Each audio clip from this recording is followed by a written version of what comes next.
Mga sangkay, naninilikado po ngayon ang buong mundo sa isang malaking impormasyon na pinakawalan ng mga matatalinong tao o mga scientist. Hello, what's up guys? This is me. We are back dito sa ating YouTube channel. Kamusta po kayo? Mga kababayan, mga solid sangkay, mga kapatid na nanonood ngayon. At ito, pag-uusapan po natin ngayon mga sangkay, itong masamang kalagayan ng ating planeta. No? At tingnan po natin mga sangkay kasi mayroon pong impormasyon na ibinahagi ngayon, no, yung mga dalubhasa o mga matatalinong tao pagdating po sa ating mundo o kalagayan ng ating planeta. Anyway, bago tayo magpatuloy, sa mga hindi pa po dyan nakakapag-subscribe, kung gusto nyo na mga ganitong klaseng topic, kapupulutan po ng kaalaman at aral na ang pinag-uusapan patungkol po sa Biblia, kalagayan ng ating mundo, related po sa mga propesiya na nakasulat sa Bible at mga testimony, no? Makikita nyo po yung subscribe button sa baba ng video na to. I-click nyo lamang po yung subscribe, i-click ang bell at i-click nyo po yung all. Sa mga nanonood po sa Facebook, i-follow nyo po yung ating Facebook page. Okay. Gusto ko lang pag-usapan to mga sangkay for you to be informed, no? Tungkol sa kalagayan ng ating mundo ngayon. Ngayon kasi, mga sangkay, ito yung ganap. Lumalala po yung sitwasyon ng ating planeta dulot po ng climate change. At isa sa nadiskubre ng mga eksperto ay itong inaasahang extreme weather condition ng ating planeta dahil po sa El Nino. So anong meron sa El Nino na yan mga sangkay? Para po sa inyong kaalaman, mayroon pong El Nino daw na lalapag o magaganap sa taong ito hanggang next year. Mahaba-haba po ito. Na anong ibig sabihin yan, mga sangkay? Ang ating mundo nahaharap sa isang delikadong kalagayan dahil po sa mga extreme weather. Mga delikado na po itong weather. Halimbawa, kapag mainit, sobrang init. Kapag katag-ulan, malala yung mga pag-ulan. Kaya kailangan pong paghandaan ito. No? Sa buong Pilipinas, kailangan po talagang malaman ito ng lahat ng tao para nang sa ganun, lahat po ay makapag-ready. Ngayon, anong mayroon dito? Tingnan po natin. Opisyal nang idineklara ng United States National Oceanic and Atmospheric Administration o NOAA na nagsimula na ang El Nino matapos tumaas ng husto ang temperatura ng dagat sa gitna at silangang bahagi ng Pacific Ocean. Okay, official na po. Ayan. Mga sangkay, official na po na nagsimula ang El Nino. Okay? Kasi unang nakikita po yan talaga sa karagatan. No? Kapag mainit po yung dagat, doon po nagsisimula yung mga masasamang weather. At itong El Nino, mga sangkay, since sobrang init ng karagatan, yung temperatura ay mainit, ang effect nito, kung hindi mga sangkay matutuyo yung kalupaan, sobrang init ng panahon, isa sa delikadong sitwasyon, nakakabuo ng mga higanting bagyo. Kasi, alam nyo ba, na kapag mainit yung dagat, doon po nagsisimula yung sumisingaw, mga sangkay. Yung sumisingaw na init, yun po yung nabubuong bagyo. Kaya, itong nangyayari na global warming ngayon sa ating planeta, yung tuloy-tuloy na init ng panahon at palala ng palala, sabi nga po nila, by 2030, mga sangkay, baka irreversible na. Ibig sabihin, hindi na po kayang ayusin ito ng lahat ng tao. Tayo rin pong sumira sa kalikasan, tayo rin pong sumira sa ating planeta, at ito na po ang resulta, mga sangkay. Yung mga extreme weather events nagaganap na. Pero, mga sangkay, syempre, kung ang Biblia po ang ating pag-uusapan, mga sangkay, ito po ay matatawag na end time events, no? Kasi ang end time events, mga sangkay, kung babasahin po natin sa Book of Revelation, more on nature, no?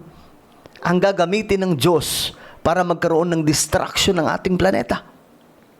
No? Lalong-lalo na po pag pinag-usapan po natin yung 7 bowls, 7 trumpets, at kung ano-ano pang mga sangkay na mga salot na ibubuhos ng Diyos. Guys, lahat ng yan halos nature ang kumikilos para parusahan ang mga taong hindi naglilingkod sa Kanya. So ngayon mga sangkay, nagpaparamdam na po yung ating kalikasan. At kung tayo, paisi-isi lang, parang wala lang po sa atin, pero yung mga eksperto, yung mga scientist, natatakot po sila sa kalagayan. Kaya nga po mga sangkay, ngayon, nagtatry sila na subukan ang ibang planeta kung pwedeng lipatan ng tao para magsagawa doon ng isang civilization. Kasi nakikita nila na ang ating mundo ay nasisira po talaga. At pag binasa po natin ang Biblia, yun po talaga ang kaahantungan ng ating planeta. Kaya nga po, sa dulo ng Bible mga sangkay, sa Book of Revelation, may tinatawag po doon na New Heaven and New Earth. Why? I-reform ng Diyos lahat ng mga bagay na nilikha niya. Yung earth, itong earth na to mga sangkay, masisira po ito, mga planeta, mawawasak po yan, papalitan ng Diyos ang buong sangkalawakan at ang ating planeta ng isang bago. Alright? Ayon sa mga forecast model, posibleng mauwi ito sa Super El Nino na maaring maibilang sa pinakamatitinding na itala mula pa noong 1950. Grabe. Ang El Nino ay isang natural weather pattern na nagdudulot ng pag-init ng karagatan sa Pacific. Oh, yan ang sinasabi ko po sa inyo. Kapag nangyari ito, nababago ang karaniwang takbo ng panahon sa maraming bahagi ng mundo. Ipinaliwanag ng mga eksperto na nangyayari ang El Nino sa panahong mas mainit na ang daigdig dahil sa climate change. Oh, climate change, no? Sa kanila tawag nila climate change, pero tayo mga sangkay, end time events po ito. Kaya mas matindi ang posibleng epekto nito kumpara sa mga nakaraang taon. Inaasahan na ang pinakamalaking epekto nito ay mararamdaman sa huling bahagi ng taong ito hanggang 2027. Kung saan posibleng makapagtalaga ng mga record-breaking na taas ng temperatura sa buong mundo. Grabe. Taas ng temperatura, ibig sabihin sobrang init ng panahon. Sa South America, maaaring magdulot ito ng malalakas na pag-ulan at pagbaha sa mga bahagi ng Peru at Ecuador. Akala ko nga noon mga sangkay, pag El Nino, sobrang init lang ng panahon, matutuyo yung mga ilog at kung saan-saan pa. Pero hindi pala. Yung ibang parte pala sa ating mundo, habang El Nino, binabagyo sila ng mga malala. Extreme weather, mga sangkay. At ang katakot-takot pa po dito, hindi lamang po El Nino, kundi may paparating na Super El Nino na ilang dekada na pong hindi nangyayari mga sangkay.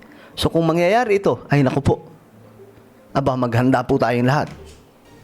Samantala, tumataas naman ang panganib ng matinding tagtuyot at mga forest fire sa Australia, Indonesia at ilang bahagi ng South America na maaaring makaapekto sa produksyon ng pagkain at supply ng mga agricultural product. Yun ang sinasabi natin. Yung iba binabagyo, yung iba naman tuyo, nasusunog yung ibang kagubatan dahil sa El Nino. Babala rin ng mga climate expert, maaaring magresulta ang El Nino sa pagtaas ng presyo ng pagkain dahil sa pagkasira ng mga pananim at pagbaba ng produksyon sa mga rehiyong apektado ng tagtuyot at pagbaha. Grabe. Bagamat hindi pa tiyak kung gaano katindi ang magiging epekto nito sa bawat bansa, nagbabala ang mga siyentipiko na dapat nang maghanda ang mga pamahalaan at komunidad para sa mga posibleng epekto nito sa agrikultura, tubig, kalusugan at ekonomiya. Correct. Inaasahan naman ng mga meteorologists na magpapatuloy ang El Nino hanggang sa mga susunod na buwan at posibleng magtagal ng halos isang taon bago muling humina. Oh my Gian goodness. Tamasunas, umahataw sa balit. Grabe. So, pagdasal po natin ito mga sangkay kasi ang ating bansa talagang daanan po ito ng mga bagyo. No? At kung uminit naman din po, sobrang lala din po ng init mga sangkay. So, we have to pray. Alright? So, ano po ang inyong opinion? Comment down below. Huwag nyo pong kalilimutan na i-subscribe yung ating YouTube channel. Mag-iingat po ang lahat. God bless everyone.